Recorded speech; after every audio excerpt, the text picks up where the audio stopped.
Odofo mame me wakwaba emfa umbra GCN page so medin ede adwoa searching. Mesro subscribe to my channel.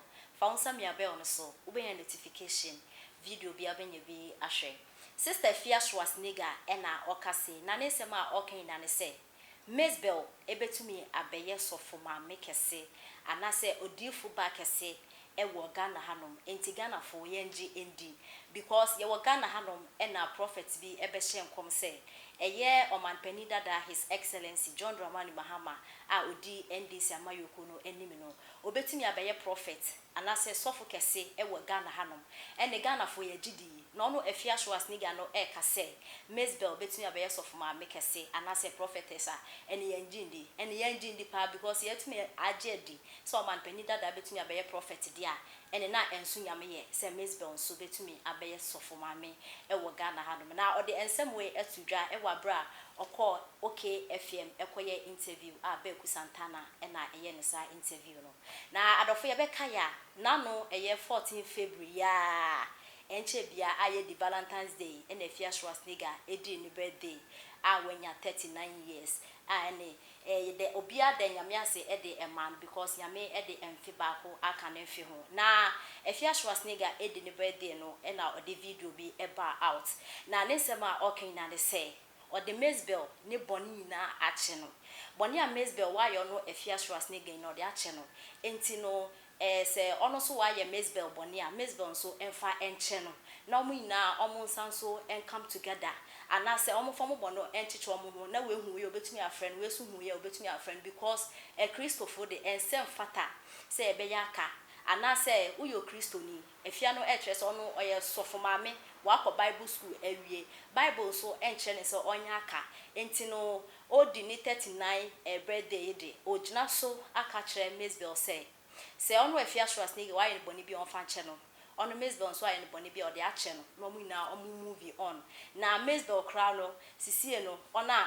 onye Kristo ni ona onko kremo ono so a on join the common sense ajabraja na sorry onko bi onye bibia no ni nem basa why it say entertainment from fa na okoba bia nti Fia no etre say ono wako Bible school o yeso for mami ese say o twe Mesbel so ede no eba Kristo na okoya interview no e na o kire say Mesbel ebetumi abeye sofo mami kese pa wo Ghana hanom na se ogina pulpit anim na se o preach ya o de aka sem se me na menji Kristo ndi enti no Ghana fu na ye fan piebo enta Mesbel nechi na anasa ono Fia Schwarzenegger no echi se na ebe obetumi atwe Mesbel aba Kristo sumu na no e na o kire se Mesbel ebetumi abeye sofo mami kese pa na yenji ndi because yetumi agedi so man peni dada obi abehye no nkom so betumi abeye prophet na Ghana fu ya agedi dia ene na Mesbel Fia Schwarzenegger e chese Mesbel de ensu nyame ye so betumi abeye sofo mami na yenti ensem a Fia ede atudwa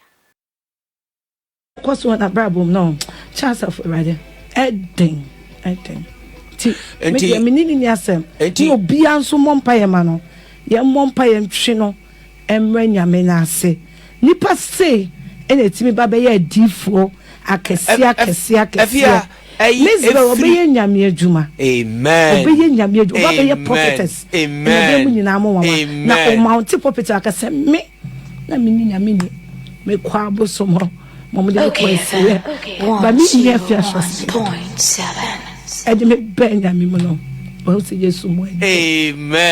amen na Fia dia wo kan efi wakoma mu pa ana wo sere no se dia wo ka se obeba be ye prophetess no me hwehwe me bag se ma fa ade me American se fi ma ko na egu bag mu nam de bai me na America na se fi ma ko mami obi na de brem ana woni ana nkom she ba se dwon ma be prophet wo video na so for be said your mama be prophet eno kura magedi na Mesbel be prophetess na monini nyame nsa wo girl no so wo se nyame nsa wo so a na so wo mpini a na afi oni wudi aprapra wo kai so a wo be ye Paul sa na menuane na mu na nyame beje no easy se nyame se ye na dwuma na so wonya wo be sa wo de Mesbel emfomso bi a waye wo na me so de maye no won fa nche oh thank you oh bo won sam sa na me kan Afia Schwarzenegger say Miss Bell boni bia waye obia no. But you know the aye me no doso ba me dia che no. Ba say wo boni a wo de aye no doso sen de ono de aye. But we did 39 years or the ache. If your comments na bano comments nkranhye abaso body na baby a yadu sesi a wonso omo a wafomom apart from Miss Bell efia manyofo ne mpanifo udi gana skani as jankwala die na skani adwuma no ayefomo why and most emani pio ano you man can you di wa no Sawon sawa wonim se emanema odi emanema yam to aso ye ya aso Akuya. Yes. Good afternoon. Good afternoon. Abeku ni Santana. Akuya na ti say we dwane won uza onu ntimi fa ne bone nche no ho okay.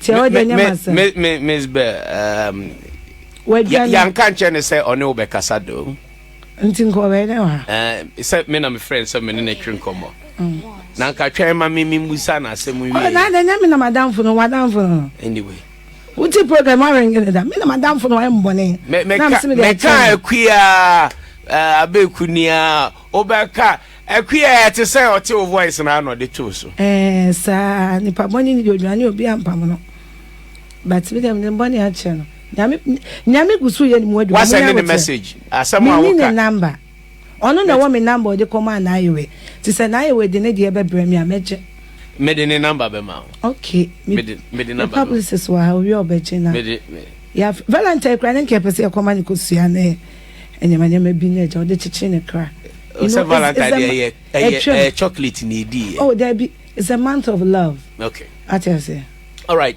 afia manya we de mama mbusa opani adwuma wura aye apostle professor engineer Kwadwo Safo Kantanka why then sabe video a ba abonten na wabu nanimtia Ghana for p eni anye ho nanso bu mi papa animtia na nanso busuafo hiafo na wo hie ni ane wo obi aponche ne akodi ni maku na obi na ati ho fifiri ayi obi amane san obi sa na che papa ne tini ba bi a sabe afia wonnim wo na papa wa ba TV so da na papa wa ba TV so papa nim wo papa nso woni obi papa yo meka wo papa wo ma TV na so obi ya adwuma on TV so na so aba be ka wo a eye den na wo koma ne de ma papa me pacho Kantanka TV 4 me papa kwa ejei wa ringi wo mo da Kantanka me papa kwa mo hunu TV so da sanya me na me de betu social media mo papa wo TV so da Kantanka TV no me papa no atra wo bi da na se wo bi ne kodi ni meko ena aponchani ti wo fifredi a me mother me papa kwa je wo ye hiani na nso so mpanifo ka asem bi ne be ma akasa what I say o ye hiani o ba ne be ma akasa enti so o papa da apem so o ye wo se me papa wonda kapre so o ye me se o ye me papa me papa say you obu ni bi o ye me papa wan fe ni di ama me papa o papa be sofa wo me nsam enti adenti na de odi watam no mo afa nko no papa so atendi di any formula ono Kantanka na build the platform and wo di me papa atem and esi ye no engineer professor enyo no na run engineer professor na ne hwan esi ye enyo no na run TV no what ni ba bi enyo no run me pa ma me ka se mi nkyira wo no onkoye ni yi o obu obaje wo ba onko tete ni yi what you say me can see subiem when you allow a 14 years boy a 15 years boy to drink Smirnoff Ice which is alcoholic, are you doing good to that child? Are you doing good to that child? Sa kolani di 18 na die no be sa kolani di 18 na e die na sa kolani obeye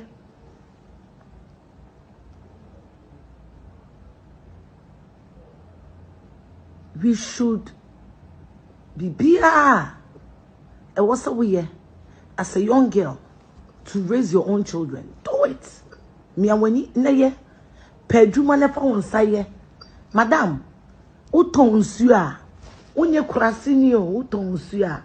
Let me just remind you something. Mama min kai mu bibi ketuwebi. Me and papa say Kwame Despite. He is, if not the richest man in Ghana. He is one, if not the richest man in Ghana. Today I came to remind you that Dr.